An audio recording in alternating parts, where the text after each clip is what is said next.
نحمدہ و نصلی علی رسولہ الکریم اما بعد۔ اب میں آگے آپ حضرات کو بتاؤں گا کہ معجزہ معراج النبی میں امت محمدیہ کی اخلاقی رہنمائی کیا ہے۔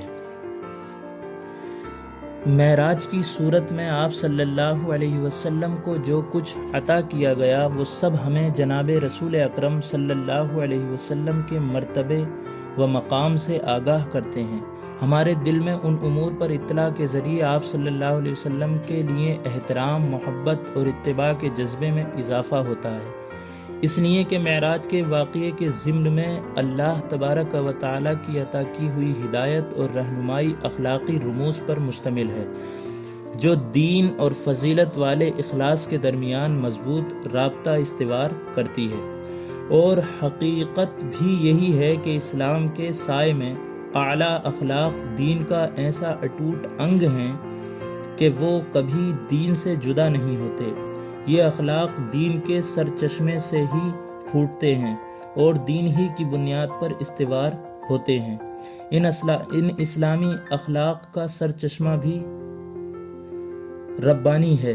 اسلام کے نقطۂ نظر سے اخلاق کا پیمانہ دینی بنیادیں ہیں، وہ دینی بنیادیں جو قرآن میں بیان کی گئی ہیں، اور وہ فضیلت والے اخلاق جو اللہ تبارک و تعالیٰ نے وحی کے ذریعے عطا فرمائے۔ قرآن کریم میں ان اخلاق عالیہ کی واضح عربی اسلوب میں تحدید فرمائی۔ خاص طور پر واقعہ معراج میں قرآن نے اخلاق کے حوالے سے رمزی اور مؤثر اسلوب میں گفتگو فرمائی ہے، جسے حدیث رسول صلی اللہ علیہ وسلم نے مزید وضاحت کے ساتھ بیان فرمایا ہے۔ آئیے اب کچھ حدیثیں پیش کرتا ہوں، سماعت فرمائیں۔ جناب رسول اللہ صلی اللہ علیہ وسلم معراج کی رات رب کی نشانیاں دیکھنے چلے تو آپ صلی اللہ علیہ وسلم ایسے لوگوں کے پاس سے گزرے جو کھیتی بوتے اور اسی دن اسے کاٹ بھی لیتے تھے۔ جوں ہی وہ کھیتی کاٹتے وہ پھر ویسی کی ویسی ہو جاتی۔ رحمت عالم صلی اللہ علیہ وسلم نے حضرت جبرائیل علیہ السلام سے فرمایا، یہ کیا ہے؟ جبرائیل علیہ السلام نے عرض کیا، یہ اللہ تبارک و تعالیٰ کی راہ میں جہاد کرنے والے ہیں، ان کی نیکی کو 700 گنا بڑھا دیا جاتا ہے۔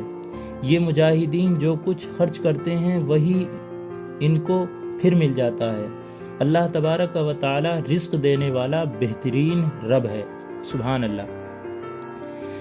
دوسری حدیث، پھر آپ صلی اللہ علیہ وسلم ایسے لوگوں کے پاس سے گزرے جن کے سر پتھروں سے کچلے جا رہے تھے، اللہ اکبر۔ ان لوگوں کے سر جوں ہی کچلے جاتے وہ پھر سے صحیح سالم حالت میں آ جاتے۔ یہ عمل مسلسل جاری تھا۔ آپ صلی اللہ علیہ وسلم نے فرمایا، جبرائیل یہ کیا ہے؟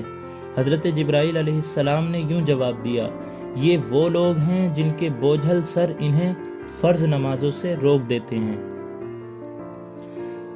پھر آپ صلی اللہ علیہ وسلم ایسے برہنہ لوگوں کے پاس سے گزرے جن کے جسموں پر آگے پیچھے چتھڑے لٹکے ہوئے تھے اور وہ جانوروں کی طرح چر رہے تھے اور دوزخ کے پتھر کھا رہے تھے۔ آپ صلی اللہ علیہ وسلم نے فرمایا، یہ کون ہیں؟ جبرائیل علیہ السلام نے عرض کیا، یہ وہ لوگ ہیں جو زکوٰۃ ادا نہیں کرتے۔ پھر آپ صلی اللہ علیہ وسلم ایک ایسے آدمی کے پاس سے گزرے جس نے لکڑیوں کا اتنا بڑا گٹھا جمع کر رکھا تھا جو اس سے اٹھایا نہیں جا رہا تھا، مگر وہ پھر بھی مزید لکڑیاں جمع کرتا جا رہا تھا۔ آپ صلی اللہ علیہ وسلم نے فرمایا، جبرائیل یہ کیا معاملہ ہے؟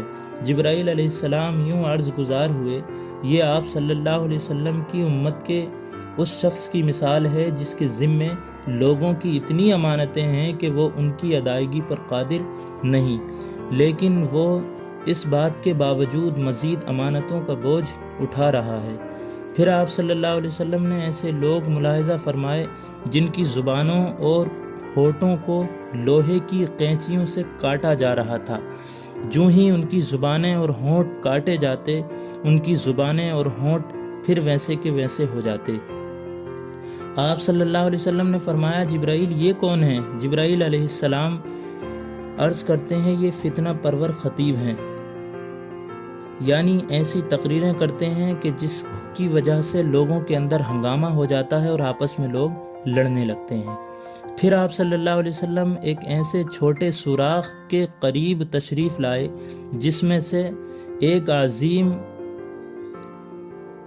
بیل نکلتا ہے، اور پھر سے اسے سوراخ میں داخل ہونا چاہتا ہے مگر اس میں داخل نہیں ہو پاتا۔ آپ صلی اللہ علیہ وسلم نے فرمایا جبرائیل یہ کیا ماجرا ہے؟